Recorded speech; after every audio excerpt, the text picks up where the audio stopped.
Oh, happy Thursday. Happy Thursday, kids. It's Patrick from Half Cheetah Willview and 8 Questions With. Uh, it is cold here tonight. I am not feeling the best today. Just felt really wiped out, but we're here. Uh, we have actress Delores Wheeler will be with us in about 15 minutes or so. So we will get our week. We'll finish our week out with a bang. Um, I want to thank everybody who showed up yesterday to support our interview with the lovely Australian actress Tatiana Moranovic. It was a delightful interview. It's up now, so you guys can go check it out.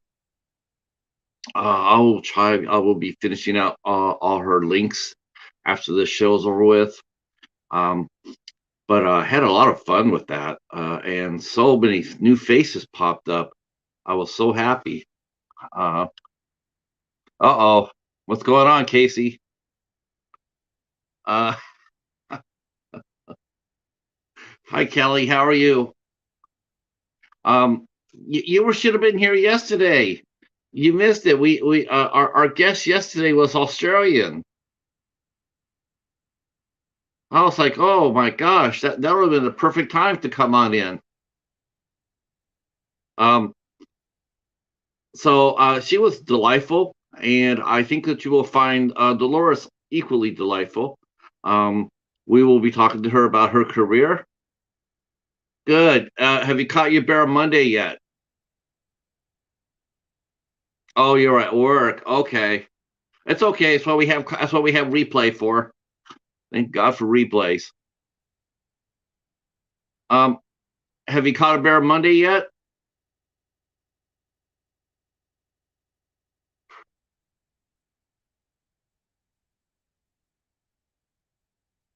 I hope so. I still my money's still on you being the first one to catch one. No Bear Monday. Man, that's just crazy, isn't it? Is that normal? Is that normal? I mean, have people complained about lack of fish? You don't think the area is fished out, do you? It's hard to think about that about the ocean, but yeah.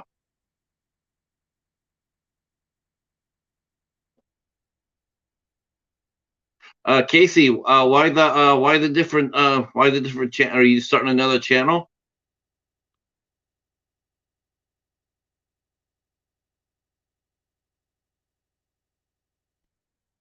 Well, if he makes you any better, it's Thursday here, and I still have caught no bear Monday either.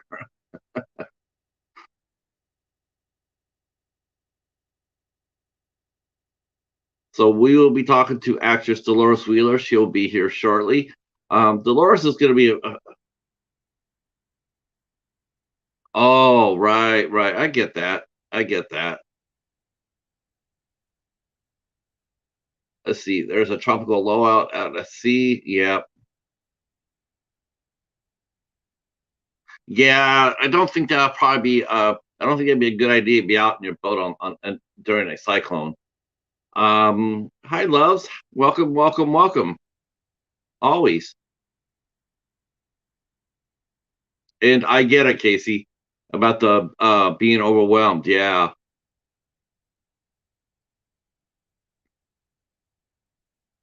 Thank you guys all for showing up. I know some of you may not be able to stay.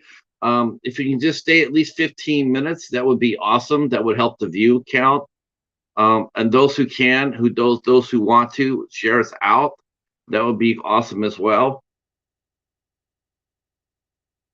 Hi T Betty, how are you? Echo, welcome, welcome. Wow, looks like we're getting quite a crowd here for Dolores. Thank you so much, love. I appreciate that so much.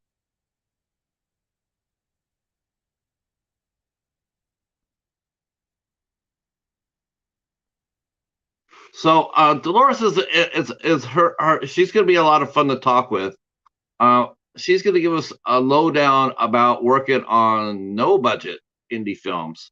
Um, there's different layers of films. You know, you got your blockbusters, and then you got your studio projects. The ones with they have different tiers. You have your major releases that hit the theater, like movies like Power of the Dog or Cyrano or whatnot.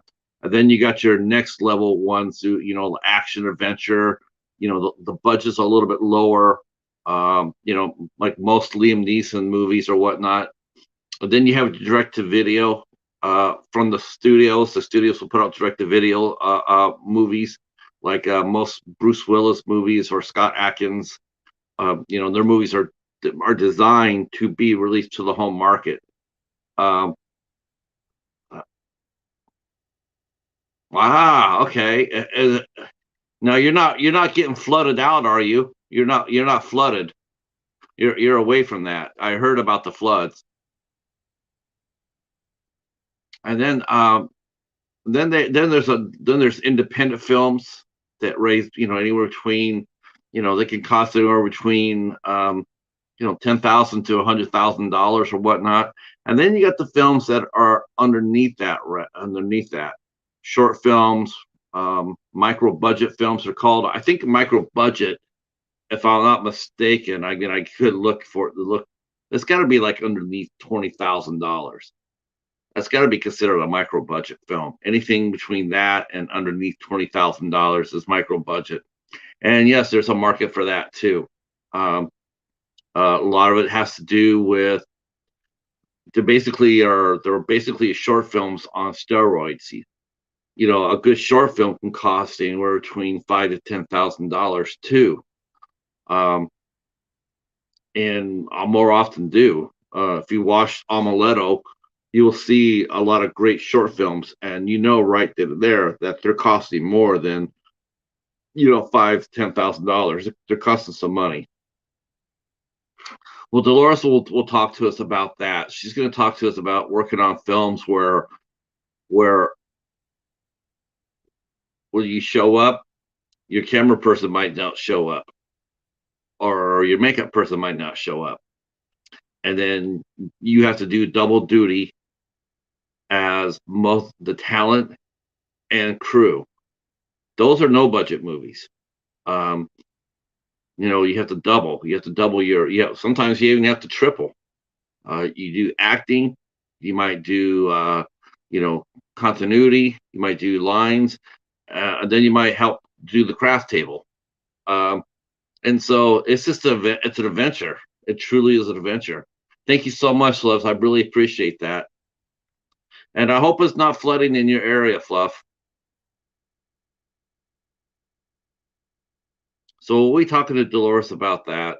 And this is Women in Horror Month, so we are still in the middle of it. So I will read the calendar here. This is the end of our first week. Next week we have 4 shows. There's our guest right there. I will tell you about the 4 shows right before I go off the air. All right, so let's go get our guest.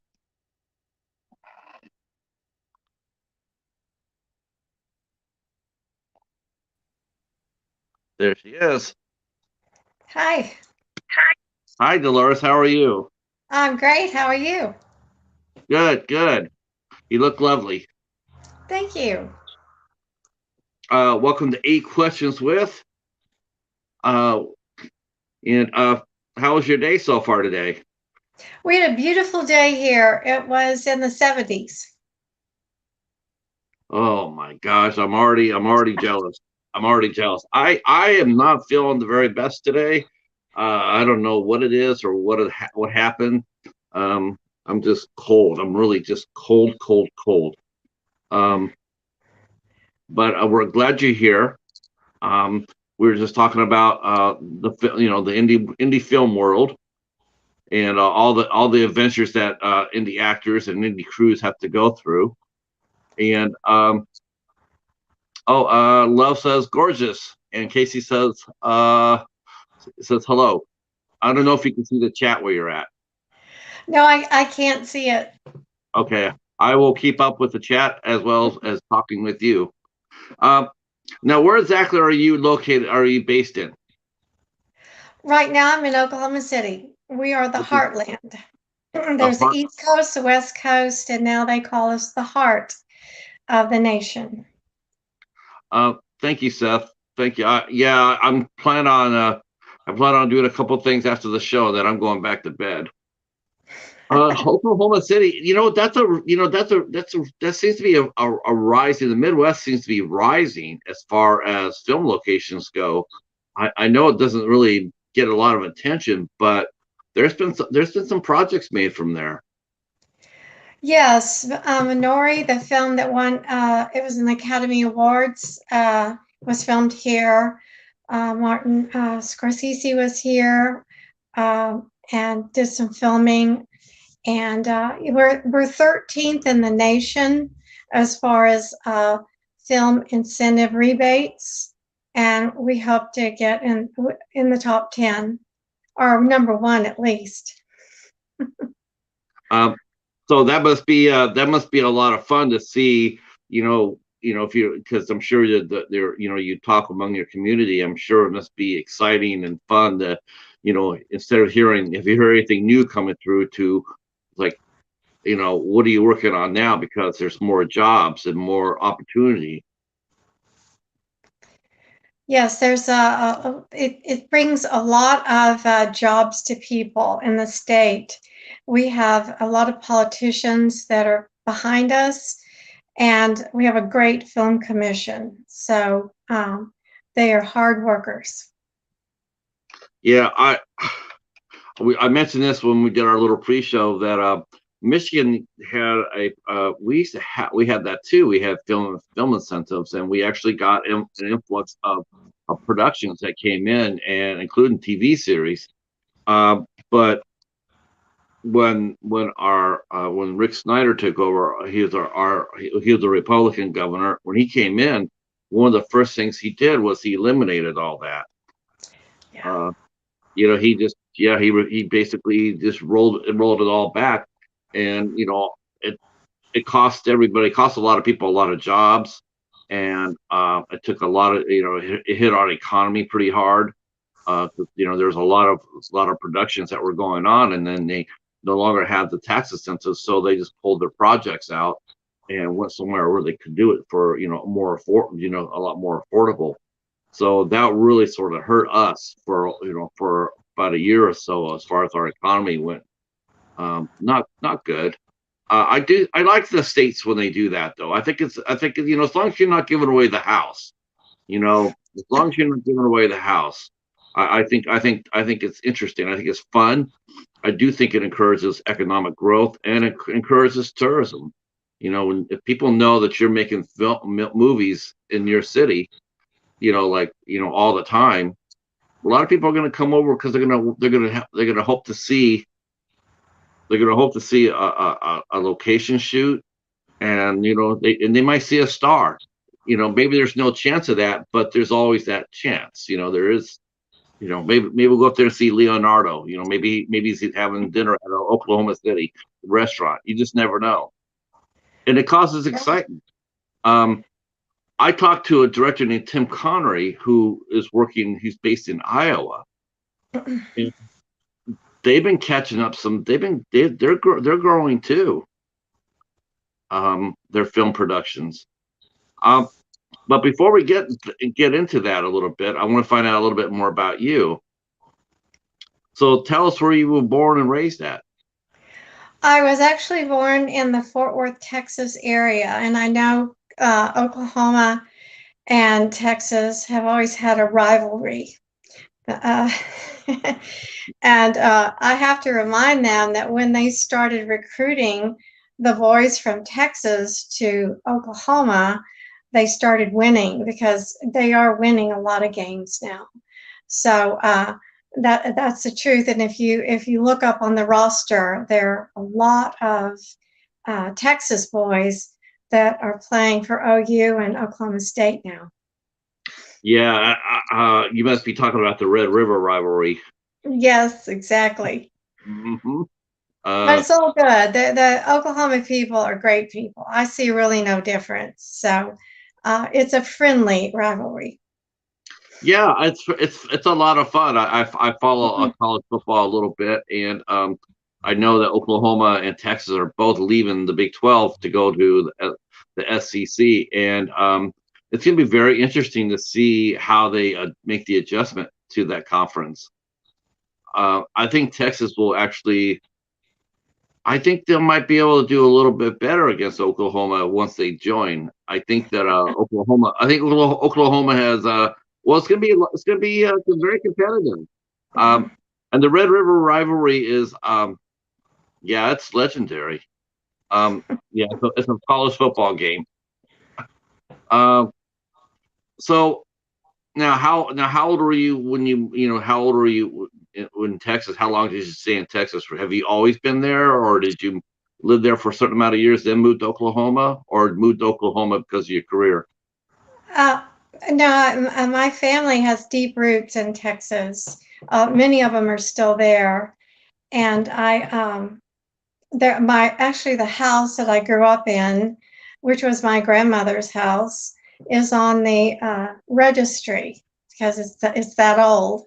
And I used to write and produce and star in my own productions there on her front porch, and we would charge the neighbors to come see us.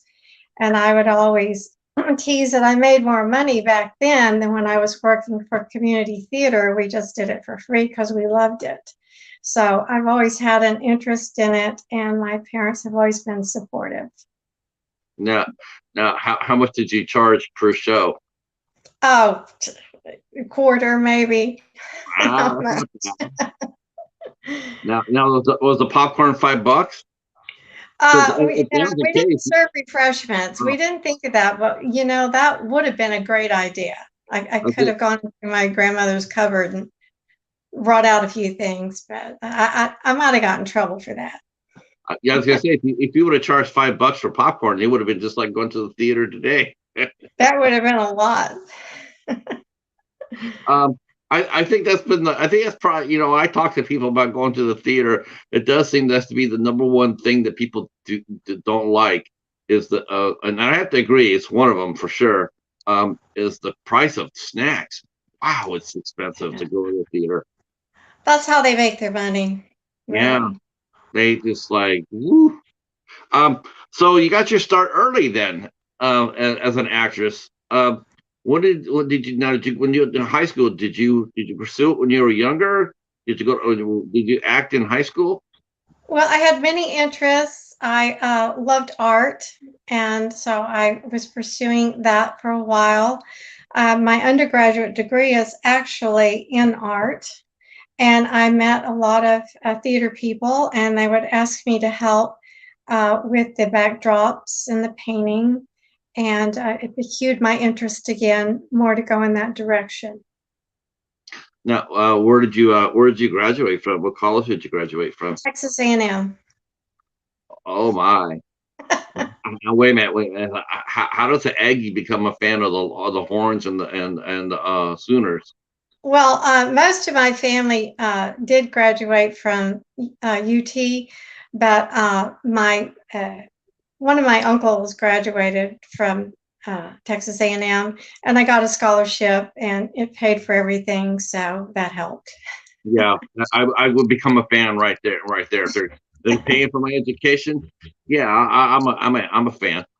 Um, Now in high school though, before we get to A&M, now you got a scholarship to A&M. So was that based on your academics at high school or acting or?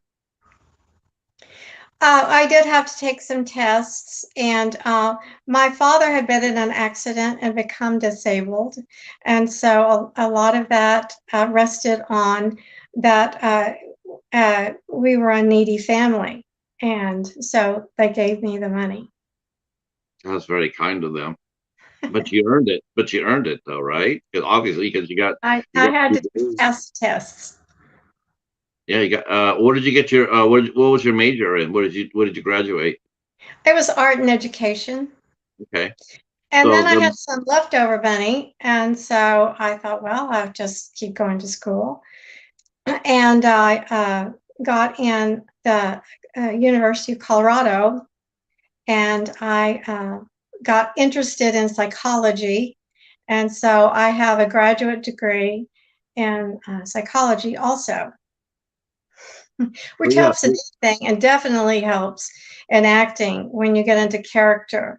And some of my favorite characters to portray are the crazy ones because I actually worked with crazy people.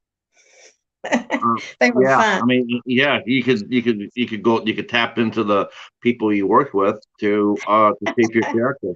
You know what? Hey, if that's what you have to do, is that, why not? I mean, basically, it's what a lot of people do anyway. Especially if they do biopics or rip from the headline sort of thing. They go and they go to the source of of their character, which is a real life person, and they read about it and they study it, and then they come back and they give their interpretation of that character, of that person. So I see that. I can see that. Hey David, how are you, sir? Welcome, welcome. Love says she is now a fan. Yes. Yeah, well, I am too. I think it's actually, it's very cool to see that you loved education. Now, what did you do after school? I mean, did you go ahead and become a teacher after college? Yes, I taught for several years. And then I was married and I had children and I took time off to devote to them for a while. But then as they got older, they had the same interests and we did productions together and that was really fun.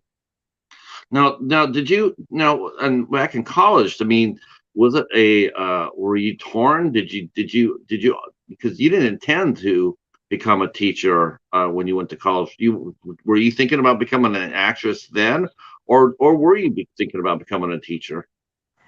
Well, people kept saying it is such a hard occupation and it's not practical. And then as I grow older, I realized that life can be impractical and that I might as well do what I really enjoy. So I started getting more into what I really felt I was supposed to be doing. So that's what I'm doing now. So even though you're out there teaching and working with kids and whatnot, there was always that in the back of your head. There's always that I'd like to be doing something else. I want to be on the stage. Um, I incorporated that into my classroom and tried to make it fun, and the kids loved it.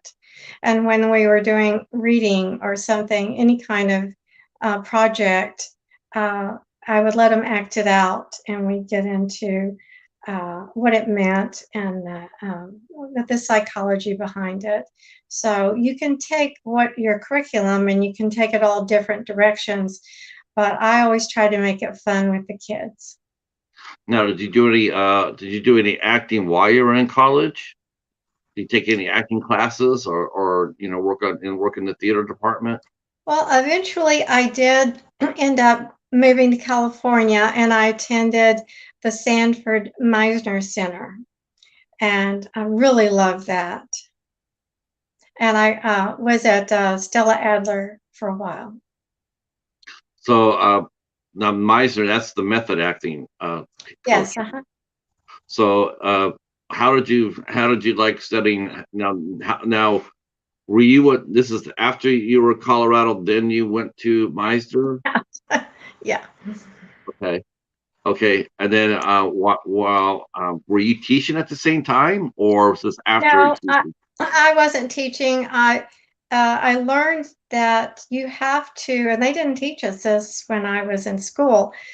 Well, it's like most occupations, you have to pass the state board tests before you can be in that occupation in that state. So that I would have to go back to school wherever I moved. So I got into sales and I had flexible hours. Okay, okay. Um, so what was it like when you met your husband? Did you guys meet and because of were you meeting because you guys were both teachers? Did you guys meet at college? We met at college. We met through mutual friends. And he Now, was always supportive to whatever I wanted to do. so did he encourage you to like now? Yeah, How are and I you encouraged him to whatever he wanted to do also. now? I'm just curious. I mean, did you do any acting at all from the time you graduated until you moved to California? Oh yes, I did. I did a lot. I did a lot of community theater. Whenever we would have, wherever we lived, whenever we would have commercials or films being shot in that area, and I got a agent, and she helped guide me. So wherever I was always seeking work. Um, so, let's go because and we don't really get a chance to talk about the community theater experience. A lot of people like to walk past that real quick, but I'm always fascinated by it because a lot of people will sit there and say, "Well, um, I want to get into acting too. So, what's the best way?" And I always thought that community theater was the best way. I Uh, agree. It I is hands-on learning. Yeah. I mean, you just go there and and basically sit there and say, "I'm open. What can I do? Whether it be acting or building sets or taking tickets or ushering or whatever it is. As long as you're part of the company, you'll get a chance to learn." Yes, and I did all of that, and made some great friends. So we had a wonderful time. I highly recommend it. What was your first community theater? Where was it located at? It was in Houston, Texas. Okay. Okay. So talk to us a little bit about it. What was it called, and what was your first time on the stage like? It was called Playhouse 1960, I think. I don't know if it's still there or not. And oh, geez, there were so many productions I did. Uh, One production, since we're talking about horror films, is our theme. Uh, uh, there was one, and I'm trying to think of the name of it. It wasn't really a horror film. It's Death Takes a Holiday, which is wonderful. I love that. And they made it into several different TV movies. Yeah. And uh, the man that plays Death at the end, we always line up and we'd shake hands. And a lady came up and she was shaking. And she said, I just had to shake your hand because I have cancer. And it just really struck him, that people come to productions and it's cathartic for them. And she was facing death in her life, and then she was watching death in this production. And uh, it's just something she needed to do. And it gave her some comfort. Yeah. Um, that's why it's one of the beautiful things about acting. Acting is a very giving profession. I mean, you're giving, and actors are giving all the time. That's really what it is. I don't really ever looked at it as taking, like I'm taking. I always see actors as giving. And my only concern is that they give so much that there's nothing there for themselves. And that could be, same thing with, I guess, with most professions like that, like teaching. Like if you give too much of yourself, or psychologists, if you don't have a reserve for yourself or someone you could talk to, you could end up in trouble quick. But acting is a giving profession. I mean, you get out there every day, Just and, about and teaching, you always have a full house, so to speak. And it can be very hard, especially when you're teaching young children, to keep their attention because they're so used to being on a computer, or watching television, or uh, being on a cell phone now, that to keep their attention, it can be very difficult. So, yeah, I'm on stage if I'm teaching also. So, yeah, the attention span now. I mean, that's one good thing about acting. You learn how to retain a lot better. You have to be in the moment. you can't, if you're sitting there with your partner and you're doing a scene and you're not there in the moment with them, the whole scene can get blown. Like where's your attention at? Where are you at? We did have one instance. This was in the community theater, and you have to know where everybody is. So you do the blocking. You have to know what the next line's going to be. And we realized that this one man had skipped a couple of pages because you have it in your head and you're like, oh my gosh. And so I just repeated the line, and then I did something and repeated it again. And then you could see him wake up and like, oh, okay, we got to go backwards now. So yeah, you've got everybody looking at you, and you've got to cover your mistakes. But we got through it and no one said anything about it. But that was a difficult moment. But Yeah, what I like about theater is that you can feel your audience, and you've heard performers thank their audience for being such a good audience. And it's because you can feel when you have them, when they're listening, and when they get restless and you can hear them moving around, you're losing them. And you have to get back to getting their attention. And you've got this whole sea of faces that are focusing on what you're conveying, and you have to keep it real.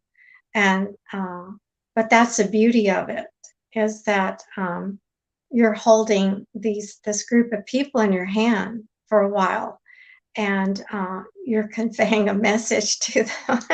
You have yeah, a cat, I see. yeah. He's the director of the show. He's giving me, he's telling me what to do. All right, thanks so much.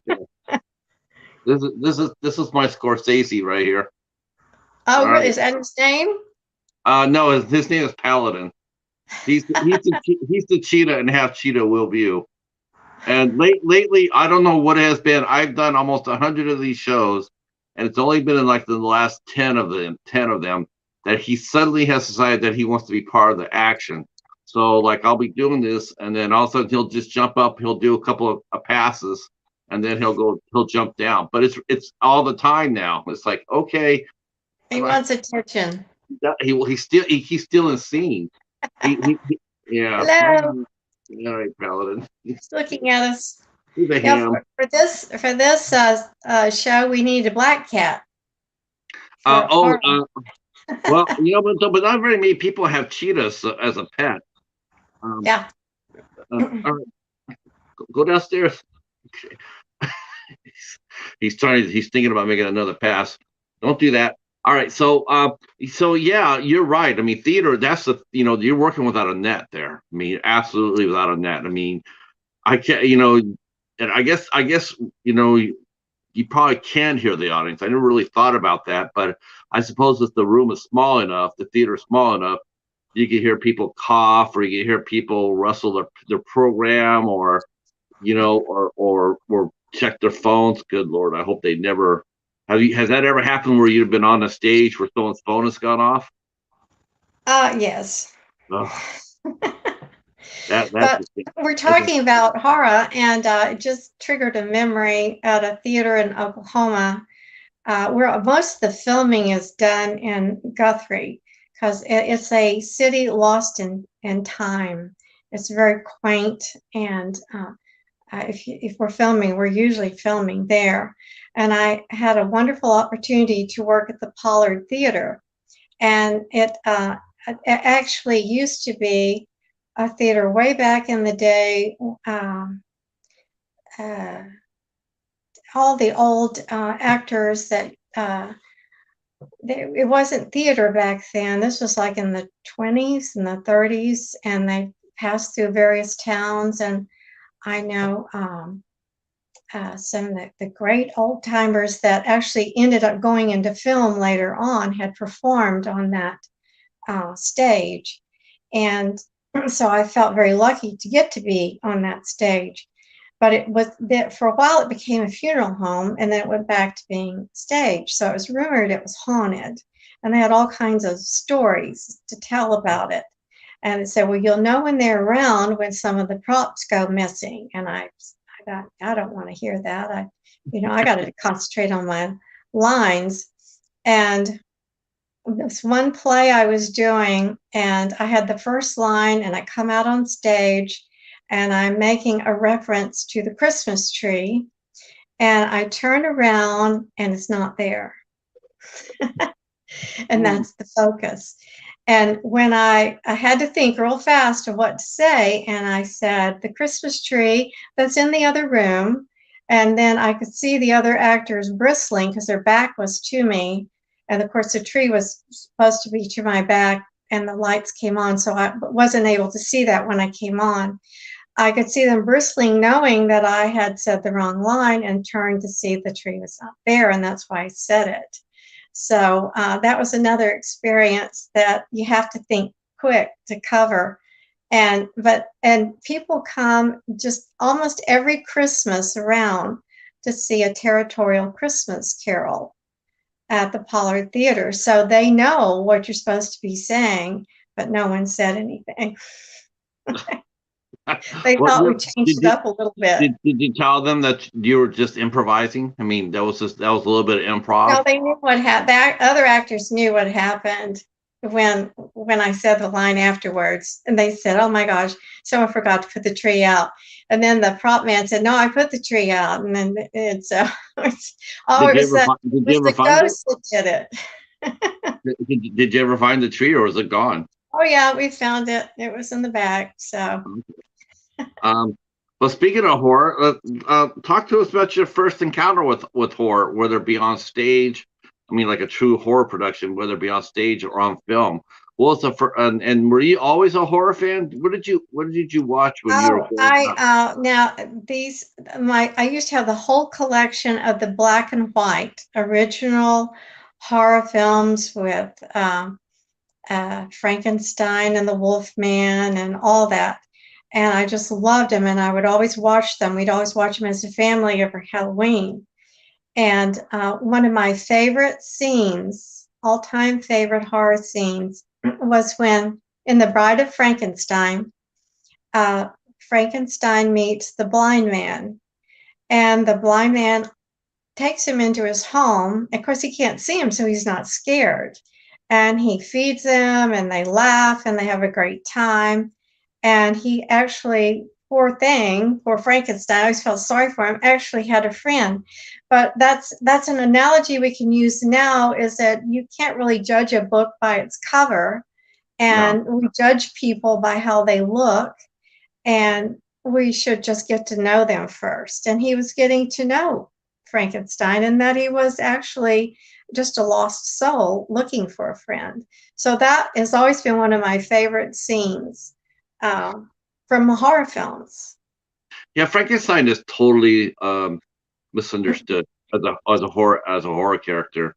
Frankenstein's monster it really has been. I mean, it's like I've talked about this movie too, and there's another movie like that too, and that's Cujo. It's a famous character that they're looking at the protagonist or the antagonist, but they're really not. They're just tragic figures. They didn't ask to be there. They didn't ask to be where they're at. I mean, some they got some horror characters. They want to be there. They want to cause violence and pain and destruction. That's what they do. Frankenstein was very misunderstood. Exactly. I mean, think about it. He was pieced together, and the two performances I liked about Frankenstein. One movie was sort of modern, but I really liked it a lot because I liked the actor in it. Was I, Frankenstein? I thought Aaron Eckhart gave a really good performance, and then the other one was in Van Helsing with actually a Broadway actor. Let me see if I can tell. He played him on Broadway. He was known as a stage actor, but they cast him in Van Helsing as Frankenstein's monster, and he gave my personal favorite performance as the character. I wanted to tell you his name because you might remember him. Because I have a feeling now. Did you ever go to Broadway? Did you ever do you ever take a trip up there? And I had family that lived in Long Island and Manhattan, and I saw a lot of Broadway shows, loved it. Actually, my youngest son attended the Film Academy in New York, and yeah, yeah, he's in film too. yeah, you mentioned your kids. They got the acting bug as well, so that's what they're doing as well, right? Yeah, my oldest son attended the LA Film Academy, and uh, they did a nationwide search for people to audition, and they came to Oklahoma, and he was still in high school. He was just graduating, and I didn't really think he'd get in. And of course, we were living here, and we'd have to pay for him to go out there. So we weren't really concerned about it. But when he went in, it was in a hotel, and they had rented a room, and he went in to do his monologue, and the security came up because it was a very dramatic monologue, and the people next door thought something was going on in the room and called him to come up. Oh, So I had to tell security, no, no, it's an audition, it's okay. Well, he ends up he was only one that was chosen out of the state to go to LA Film Academy. So he was still underage. He was only 17 when he graduated from high school. So I had to go out there with him, but we had some family out there that helped us get situated. And actually, the woman that he is married now, that's where he met her, was at the LA Film Academy. So if he hadn't gone there, they would have never met. so now they're out there chasing their dream as well. No, and they moved back here, Oh, and he has gone a different direction, but he really enjoyed it. And I had a great time staying out there with him while he was attending. It was for a summer session. okay. Um, so let's go back to your first.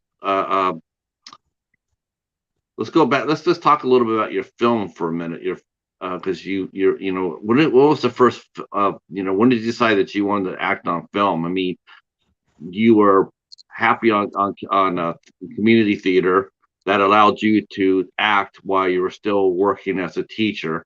You could teach during the day, and then how did you balance that, Delores? How did It you balance wasn't easy, your but I always think I always wanted to work in film. TV was my babysitter. I grew up watching TV, and so I was always fascinated with it, and always knew I really wanted to do that. But I got sideswiped for a while doing other things, and so it was always in the back of my mind. So wherever I was, if there was an opportunity that I heard about to audition, I would go for it.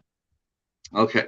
How did you like the audition process? You didn't have to audition for the theater though, did you? I mean, they knew Oh, you. yes, definitely. Wow. A lot of people hate auditioning, but I really don't hate it. Uh, of course, I have a nurse friend that says the reason people get into film, and some of them get off on drugs and things because they can't get the high that they get with the adrenaline rush. And it is an adrenaline rush, but it gives me an opportunity to perform. So I really don't mind it. I'm always excited to get to do it. So it's people have a different take on auditioning, and it can be nerve wracking if you get it at the last minute, which has happened several times, and I've had several pages to memorize. And I will be burning the midnight oil learning my lines. But that reminds me of another experience in theater. We always had the understudies that rarely would we have to fill in for somebody. And this one girl, she had a death in the family, and she couldn't make the production. And the other girl, who was her understudy, was sick. Mm. And so they needed someone the next day to uh, do a whole play. And this is when I was doing murder mysteries.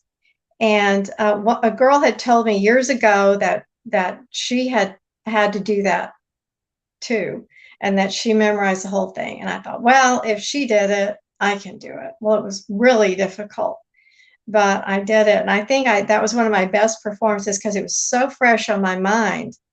I'd stayed up all night memorizing this play, but I knew the rhythm of the writer because we had a writer that wrote just for the murder mysteries, and I kind of knew how it was going to play out. She'd use some of the same phrases often. So that was another crazy experience. We were talking about crazy experiences in theater, but I was trying to remember what it was in Guthrie on that stage. But Sammy Davis Jr., the dancer, Fred Astaire, a lot of them did those where they travel from city to city. You know what I'm talking about? Yeah. Yep. And Yep. Yep. I'm trying to think of the word of it. So we got to work on the stage where they were, and Barnes. then I think it is. they went on to do radio, and then they did film. So there was a whole long list of people that had been there. Uh, what was your you grew up? You said you grew up and watched the Universal monsters and whatnot. Now, as you got older, did you watch any other modern horror? Did you because Oh, yes. Um, the entity really frightened me. Paranormal things really interest people. And that's very frightening in that you're fighting something you can't see. And, most all cultures believe in a spirit world, and that can be very frightening. And then I think the one that was uh, the Exorcist is the all-time number one scariest movie ever made, and to this day it frightens me. that's good though. It's good to have a movie that spooks you though, right? Yes. Do you? I mean, I think that helps. I think that would help an actor, to help get into character a little bit. Like okay, like a lot of people say, "Oh, I watched this," to get ready for the part or for the role or whatnot. I got a stack of movies. I went and I watched them. So I could get an idea. And I think if I was going to do a horror film, whether it be supernatural or slasher or anything else like that, I definitely think that The Exorcist would have to be on that stack of movies I did watch too. It's a very scary movie. Uh, Hmm. uh, Definitely. Uh, Now, how where were you at when you did your first film?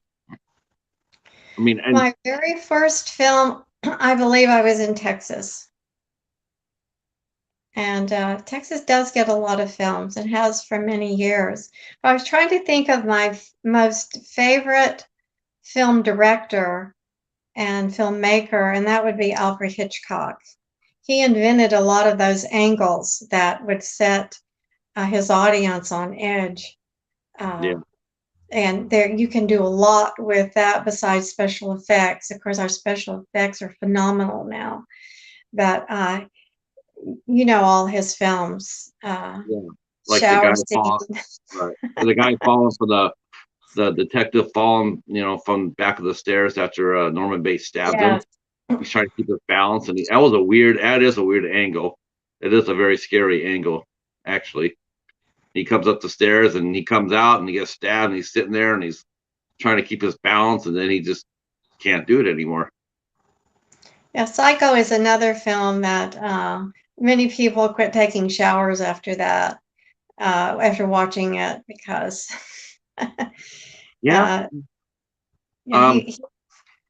he Yeah, same thing with Jaws. Same thing with camping in the woods. Let's go camping. Where at? There's a camp over there. No, that's all right. I'm good. Want to go trick or treating? No, I'm good. Want to go swimming? No, not now. Yeah. Yep. So I get it. I mean, it the power of film is it's really but at the same time, I want to just touch base on your theater experience. Film it can be very powerful. It definitely can, but a lot of it has to do with angles and as far as editing goes, the effects go, and everything else. And in a way, doing like a murder mystery for you, or a stage play of something, it's a lot more it's a lot more real, because you're right there in the moment. I mean, you're seeing it uncut, unedited. Maybe a little bit lighting, maybe there's some music involved in it, but you're seeing it raw. Whereas a horror film is polished. It's cut, it's edited, it's shaped, it's molded, and then it's presented saying, here's a movie for you to watch, and you can watch it. But I don't know. To me, like seeing a live version of The Exorcist would probably be more scarier than the film in a sense, because you're hearing that raw emotion from that person on the stage. If they're good, you're hearing that. Now you might not get Linda Blair's head turning around, but you can still hear the you can almost feel the crackling energy coming back towards you. And if you're an audience member and you're a horror fan and you're open to it, I think it would be interesting to be an interesting experience to see a movie like The Exorcist as a play. Mm-hmm. That that's it. Huh? Would you like to do? Would you like to tackle something like that if it was Oh, offered to sure. you? I I mean, would. yeah, I like uh, doing diverse characters. We were yeah, talking about psychology, when you're dealing with mental illness and you don't know what this person's going to do and they've snapped. That's another a thing that frightens people besides the paranormal. you know. And Let me ask you as a psychologist, because I'm curious about this. What is it? Do you think? Like we were just talking about this the other, I think we were talking about this yesterday. Now, in horror films, it seems like a lot of especially male fans, they are just like they go overboard with the kills. Like most of the victims in horror movies are always women. They're always women. They're always getting killed first, or whatever, and then they have the final girl. But it seems like if you watch some of these YouTube channels or talk to people in horror films, they're always talking about the kills. They're always talking about how people die, and how cool it was, and how you know in fact there's I mean and is what drives that, and what's behind somebody sitting there watching something like that instead of being like scared, or like, I don't want that person to die on camera. But what is it that horror fans, they thrill in the kill? from my understanding, it's that you go into a film and you know it's not real, but you can go in on this journey and go through all that, and that you can come out and you realize you've survived and you're safe, and that makes people feel better about the world, and they like it when the bad guy's caught and there's justice, and they like seeing that. That's all a common thing. People love that over and over again, that there's justice brought to uh, a victim, and it's another adrenaline rush. So, yeah, it's a. I've been to many films, and we all know we're scared to death, and we grab our popcorn and everything. We're ready to watch this film, and we scream, and of course that's part of the filmmaking process, is is jumping from one cut to another, and so that they show you something real sudden, and then everyone has to scream, the whole audience screams, but you're all together and you're going to ride this out, and at the end you're going to be okay. So it's a psychological process that we put ourselves through to reassure ourselves that we're going to be okay. I, you know what, I think, I guess that's one way to put it, but I just see a lot of fans. They don't want that justice for the character. You know, if you actually talk to people, I mean, that's the reason why they keep making the movies. You know, they want to see Jason come back. They want to see Freddy come back. They want to see Leatherface come back. They're always coming back. They're always a new movie out. They're always, those characters are always coming back.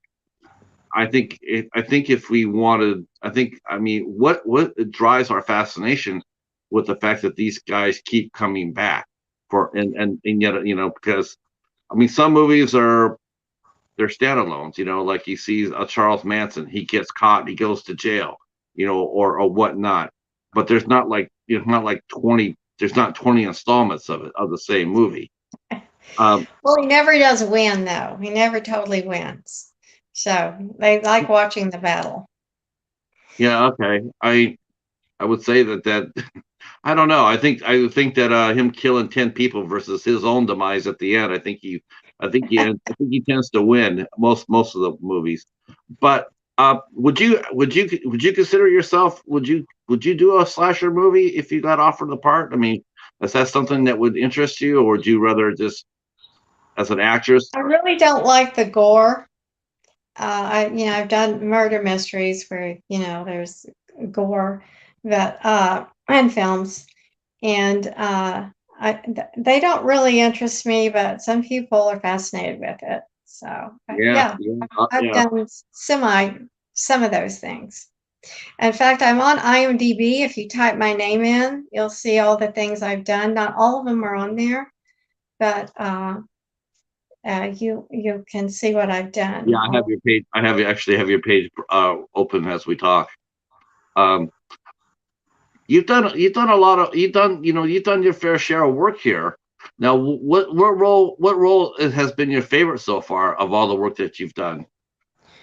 Oh well, that's a hard one. I was trying to think of the first role that got me into equity to do theater and become union. I was actually portraying a person that we believe was supposed to be mentally ill. It's uh, trying to think of the name of the production back then, but it was written many, many years ago in the beginning of the century or the 30s, before mental illness was really understood. And I was actually my first part was as an understudy, but I got to perform. And they believe he wrote about his mother, and they believe he was writing about a bipolar person. And I had to get into that character when I was researching it, and had to have those mood swings. Mm, And it was really interesting getting into, and this is where psychology helps you. yeah. And I believe Meryl Streep they've asked her, why did she ever get into film? And she says she likes to know what makes people tick and get under their skin. And I think that's one of the reasons I've gotten into it and got into psychology. I wanted to get deep into their psyche, which is fascinating, especially if they have a mental illness. Um, So, what do you think? Do you think that there's? I mean, what's the core? Do you think there's any correlation between mental illness and overexposure to violent content, like a TV show, or like we've seen all the school shoot. I'm asking you, psychology wise, but like you watched all the school shootings that are coming up all around the country. Do you think there's a correlation between the violence that we watch on TV or films, or is it just an and outlet? I just remembered the name of the production was The Glass Menagerie, and I portrayed the mother. And I think they did studies on that where they put some children and our adults, they put them in a room and had them watch a show about maybe Mother Teresa. And so there was a calmness. Even their blood pressure was low. But then they had them watch a violent film, and after that, their blood pressure rose, and they were more violent around each other. The kids started acting violent and mimicking what they had seen in the film. So that's just one study that I have read, and which would substantiate what you're saying, that where there is a ton of violence on TV, and it may have something to do with it. Um, Hobbs is sitting there. He's violently saying hell no, but he just proved our point. He just see now he's like if we were in the same room with him, he'd be throwing pumpkins at us. Um, uh, so yeah, the Glass Menagerie. I was looking at your I was looking at your credits here. Now you talk to us about doing some of your talk to us a little about doing low budget films. You were telling me how sometimes some movies that you've gone on that you literally will have to do 3 or 4 different jobs on the shoot. Um, We would have somebody that had gotten some money together, just a little, and it was really a low budget film or no budget film, and we were going to do it. And we had a script, and of course, we were all working and trying to juggle all this, and we weren't really getting paid. We were getting deferred paid, which generally means you don't get paid. And so maybe the sound person couldn't make it, so you were doing sound or the lighting, or the camera person, or you were the director. Whoever was there that could fill in did it. But it was a great way to learn how to do film, and I think it's probably the best way to learn. yeah, I agree. I agree. I mean, I just because I was talking about the levels of movies that are out there at deferred payment. That's good. Have you seen all the short films where someone will sit there and they'll be on the casting? They're casting. They'll sit there and say looking for some people to do short films. I can't pay you, but I can give you, but you can get an IB, a credit for it. Those are always my favorite too. I We can't were pay on a you. location one time, and one of the actors couldn't show up, and this was near Galveston, Texas. We were near the beach, and there was a convenience store there that we'd been in. And I said, well, that man was really nice in there, and he looks like the character. Let me go ask him if he wants to fill in. So we pulled him out of the convenience store, and he was our character, and he did a great job.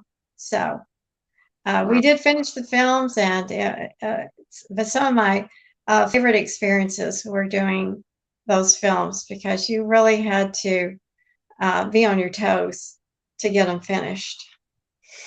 Now, is this something you want to? Do you see yourself doing something like this in the future? Would you like to write? You mentioned before Oh, I you have. write. Well, it was difficult getting parts some places, and so I decided that I would write a script. I was writing them as a child anyway, so I wrote 3 scripts. One's a teleplay. And then I was trying to find a literary agent. Said, well, no, we want them based on a book. Said, oh, okay. So I did it backwards, and I went back and I wrote books, and they're all on Amazon. If you type in my name, they'll all pop up. There's 3 of them. Biker and the Beauty Queen, The Smartest Man I Ever Knew, and 86. It's the mystery of the hidden gold treasure. They have all the elements in them, and and they wanted on my real experiences, but then there's legalities on dragging in real people into your productions. So these are loosely based on my experiences, my varied experiences. So I hope to get those produced and filmed here in Oklahoma. Have you started raising money yet? Uh, It's I'm in the the hardest thing. process. It's been rumored, it's only a rumor, that Netflix is interested in doing some production here, which they have the money. So if I can get them interested, that would be a step up. Um, So, yeah, I mean, why not? Have you ever done a pitch meeting?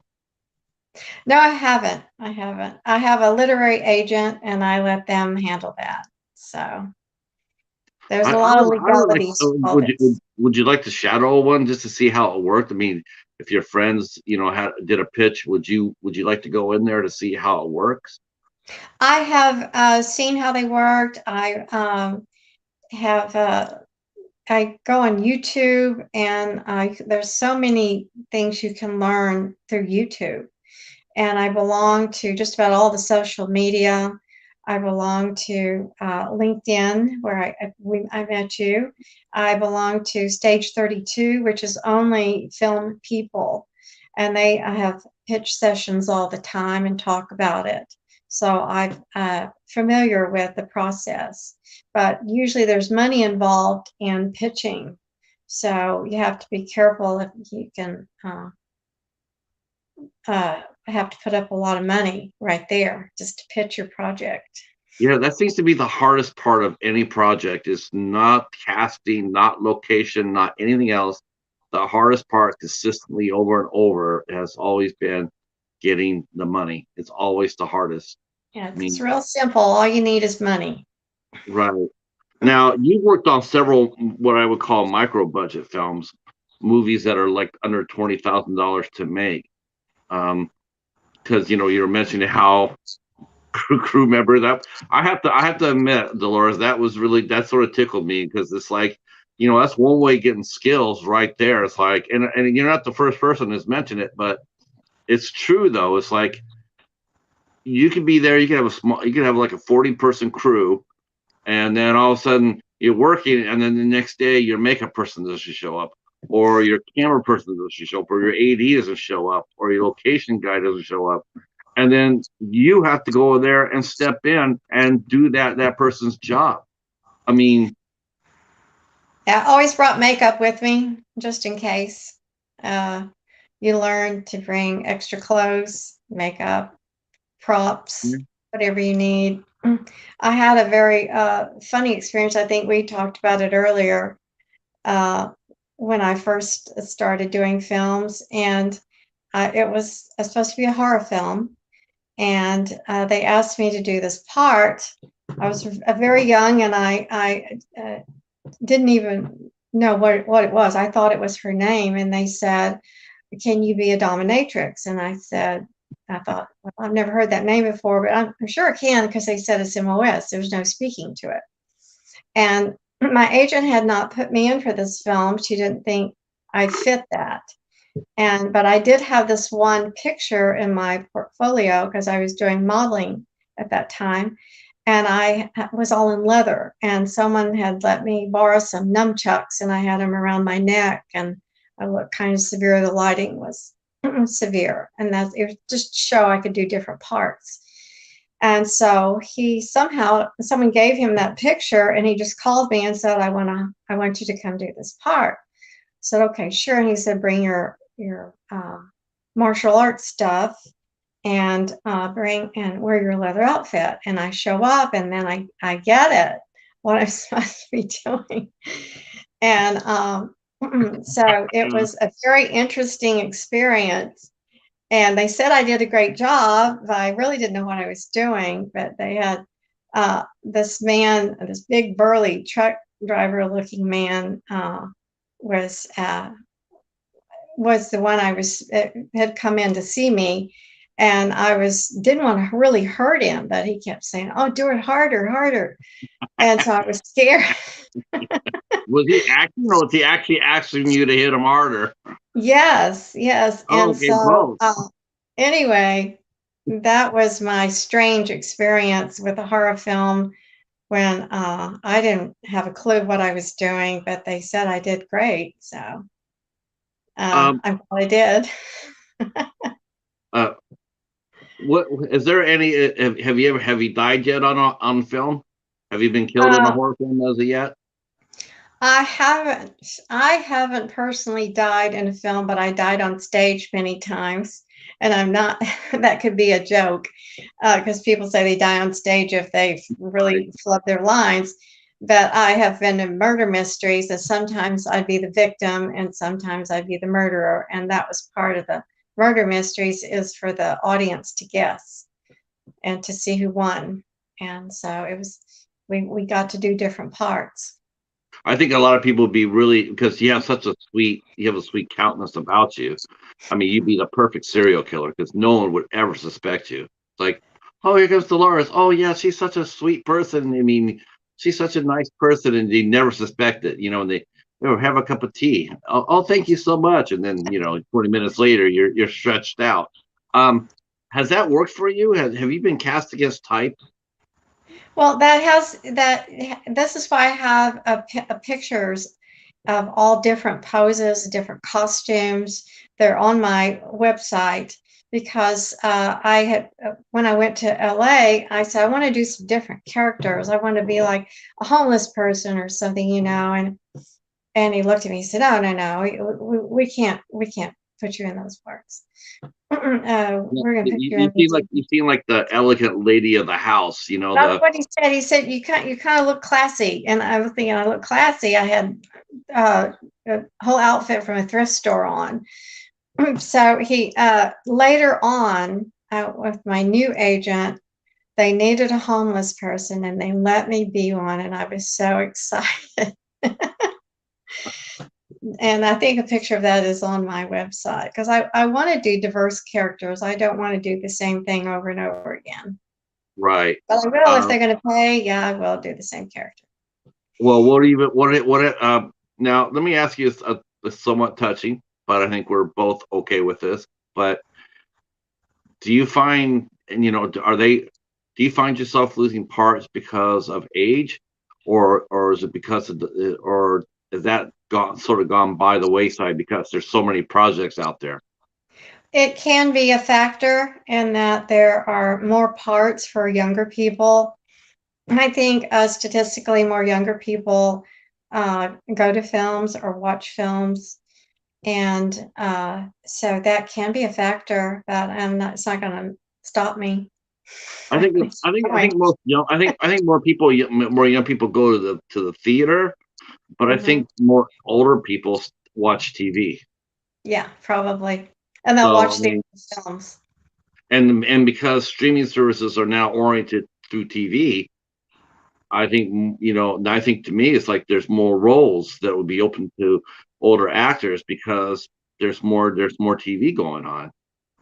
Well, and still the baby boomers are coming up as the older actors, and there's still a large segment of the population, so they can identify with older characters. So Betty White was an older character. People loved her, and Yeah, she worked well into her 90s. And so I hope to work well into my 90s if I get to live that old.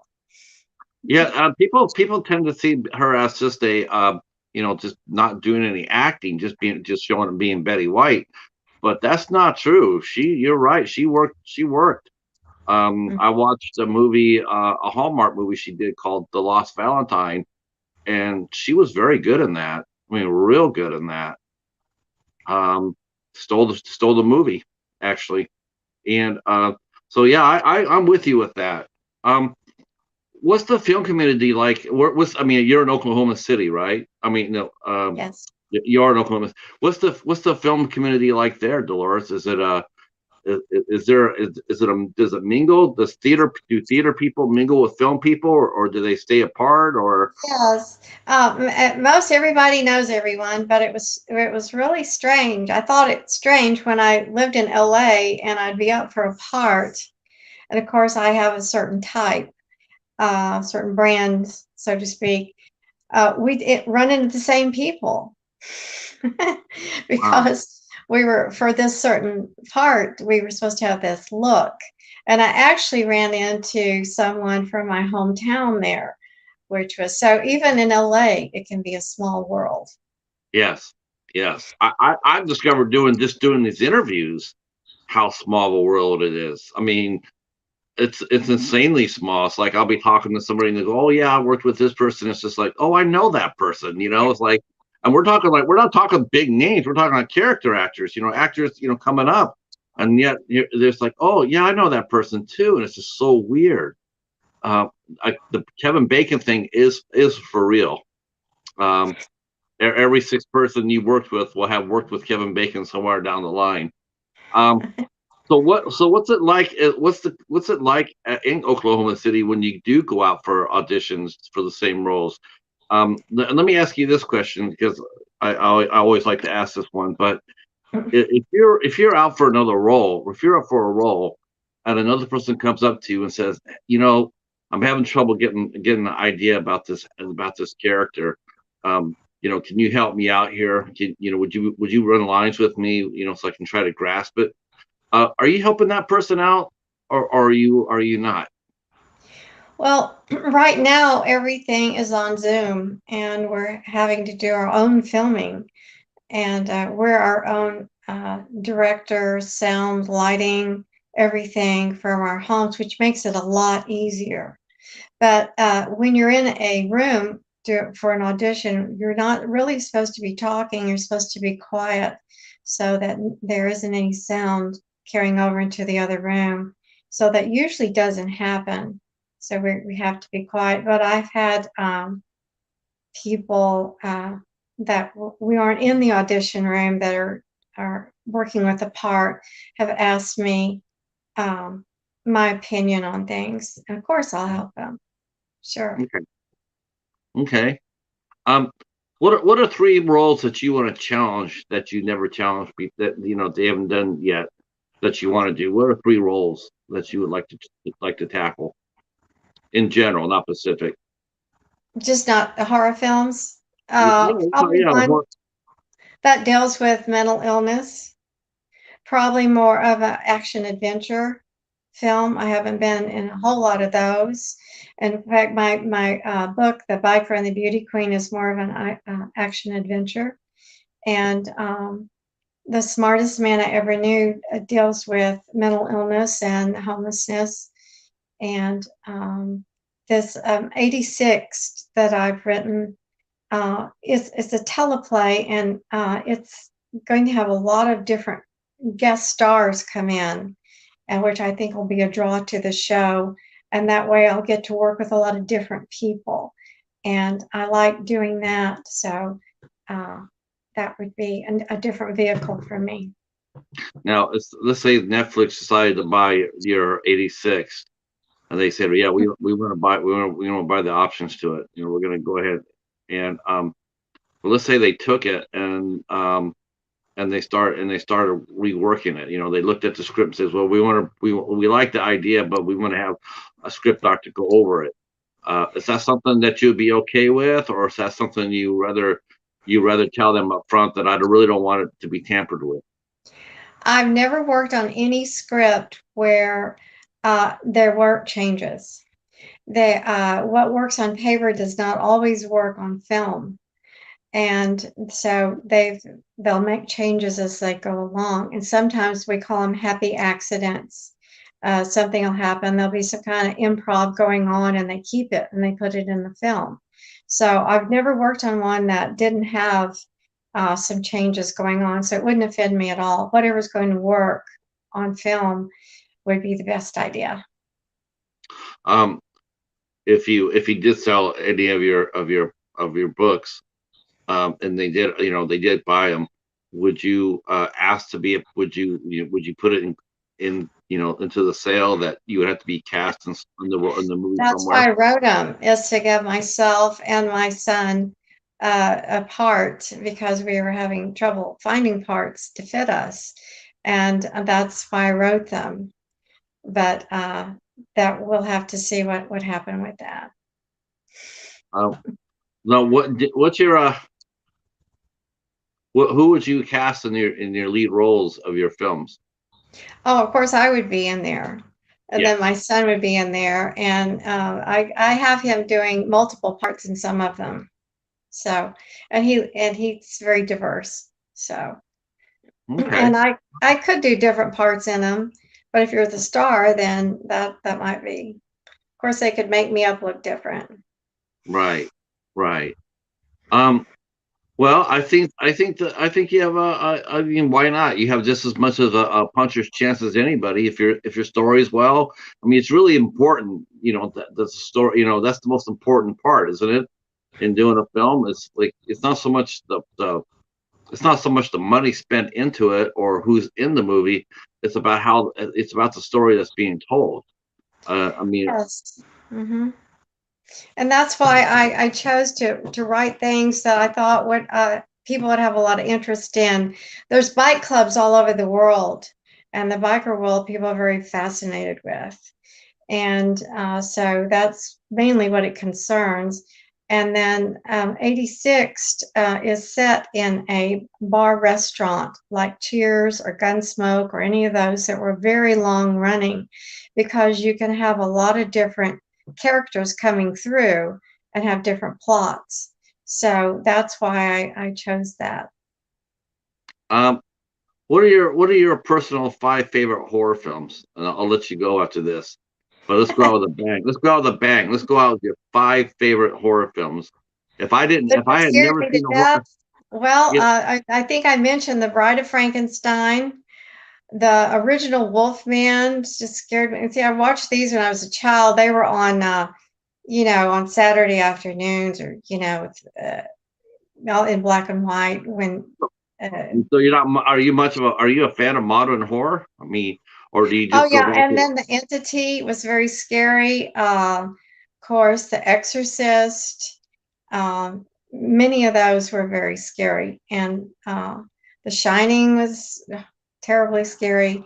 Uh, so those would be probably my top five that just would just put me on edge watching them as far as Um, a horror film goes. But I have listed anything? the ones. I tried to go back and see which ones I had been in, and I was in Demons. And Gravely Speaking was where I was the dominatrix. Street Creatures, The Last Exorcist, Let's Go and Burn Her Body, The Mustard Seed, Sacred Bloods. I was a reporter.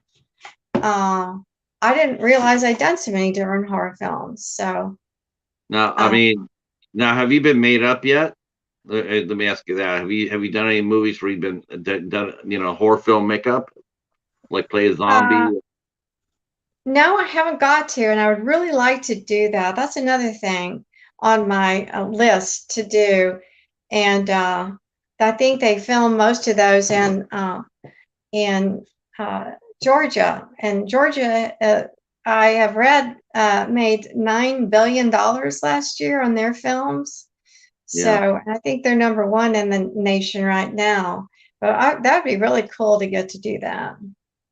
I think you should call your agent up tomorrow and sit there and say, "Listen, I want to die. Get me killed by a zombie already." Yeah. Uh, So I'll have to bring that up. We should do a zombie movie here. That would be a really why good idea. not? Yeah. Well, Why, I'll bring that up to yeah. Netflix. They do make it here. Uh, I want to thank you for coming out and hanging out with us. I'm sorry I'm not feeling the best today. I don't know what it was. I don't know what it is. Just absolutely zero energy today. Um, but I wanted to talk to you so much, and I'm glad I did. You're extremely delightful, and I had a great time. You gave some great answers, and I love the fact you love the theater. I just and you're embracing community theater. I love that. I really do. I think there's stories that that you've done. I think that would make a fascinating movie if Yes, you ever I'm also decided to on do it. I'm a member of the board on the regional SAG-AFTRA that's based in Dallas, Texas, and so we collaborate a lot, and we're always looking for new members. So keep working so that you can become a member. We would love to have you, and check the website. And we do also have contracts for indie films too. If you're going to do an indie film, They will help you if you want to do even a student films, whatever films you want to do. They're there to guide you and help you. And the union is only there to protect you. And because a lot of the films, there's danger, and they want to protect their actors and their crew members. Yeah, we saw that early last Yes. year. We saw Mhm. that. Um, I will leave all the information down, all your information down below in the description. Your stage 32 page, your On YouTube, all of it. your YouTube, Everyone, whatnot. Yeah, Twitter, Twitter. Facebook. We'll get to Twitter, Instagram. Yep. I know everybody here. You'll be getting an influx of people hitting your YouTube page. I can tell you that. And let me Great. explain to you about the what I mentioned to you earlier. Whenever you for YouTube, it's really weird, and since you're still relatively new to it, I mean, as far as getting subscribers or whatnot, YouTube will come by every day, and they sweep people. They sweep people who subscribe to each other. So it used to be you just click on somebody and just keep going, and that'd be if they click back, that didn't keep going. But that's not how they do it now. Now, when you click on somebody's page, you have to watch a video of at least 3 to 5 minutes long, and you have Gotcha. to leave a comment. And you have to leave a comment. Yeah, If you and don't leave a I'm comment, open to questions. If you have any questions, please list them and I will answer them. yeah, that's for sure. Yeah, any questions? And you can do that on our YouTube page, which I'll be putting down. I'll be putting down below, and then and please sub to Dolores. She needs our help, so I'll definitely be sharing you out, of course, with all my socials. Um, Chat who came out and supported us. Oh, I froze here. It looks like I froze. Did you? No, I didn't. Okay. Well, you I don't want look to thank you. like you're sick. You did a great job. Oh, thanks. I feel like I'm stepping one step beyond, one behind. I'm just trying to do my best by you for sure. Um, yeah, this has been a lot of fun. You're a delight. Like I said, you're a delightful guest. I'm I'm really looking happy. I'm forward to really it. happy. Yeah, I'm really happy that we met. Before I let you go, and you probably can appreciate this, I have a calendar, and everybody that's ever in the chat here will know that I always read off my calendar. And I didn't get a chance to do that before you came on, so I better do it now. Uh, so next week, our Women in Horror Month continues. On next Tuesday, we'll be having a filmmaker, singer, makeup artist, Spooky Kisses will be here with us at 8 o'clock. She also does tours of Salem, Massachusetts. So we'll be Oh, talking about all things Salem, all things spooky. On the 9th, we had two shows. We were headed across the pond to the UK to talk to actress, director, producer Donna Taylor. Uh, and then we will be talking to uh, Bailey Harrington at 8 o'clock next Wednesday. And she is going to be starring in the new fan film, the new Texas Chainsaw Massacre fan film, the oh Sawyer. wow. Yes, um, the new Texas Chainsaw Massacre movie came out not that long ago, and it's uh, got quite a buzz. There's some people that really liked it. Some people didn't like it. There's people who are they're just glad to see it. Um, you know, and so, director writer Steve Merlo has made a fan film called The Sawyer Massacre, and Bailey is in the movie, and we'll be talking to her about her experience with that and other things horror. And that will be at 8 o'clock next Wednesday, and then a week from today, we will be welcoming another Midwest actress, and Dylan Fawn Harvey. In fact, you should actually come in and watch that show because she's not that far away from you. She is actually, I believe, based in Missouri. Okay. Yeah, she's based in Missouri. She does a lot of horror. She's done Dreaming Purple Neon, Clownado, Bone Hill Road. She's known for working with director Todd Sheets, and she is absolutely fearless. Yeah, she'll do anything. She's really good. She's real good. She's not afraid to get have goop put on her. That's for sure. So she'll be here with us on the 10th. She'll be talking about her latest project, High Fear, as well as talking about her. She just got married not that long ago, so we'll talk about that and other things. And yeah, that'll be all next week here on 8 Questions With. Again, I'd like to thank the chat for coming out there and supporting us. I really appreciate it. Thank you, Casey. Delores, thank you so much. We will talk again down the line. So stay right where you're at. And then I'll see you guys next on Sunday. Oh, gosh, yeah. Al will kill me. That's I'm not feeling too good. So next Sunday night on my channel here, we'll come back to the Midnight Society.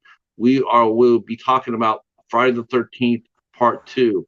We're taking a deep dive into Friday the 13th part 2. That will be Sunday night starting at 9 p.m. Eastern time right here. So come join me and Al, and probably the Cheetah will probably make an appearance like he did tonight. And yeah, that'll be a lot of fun. We had a lot of fun last week with part 1. I'm looking forward to talking to you guys about part 2. All right, guys. Thanks so much. Bye-bye. Peace. Bye. Stay right where you're at.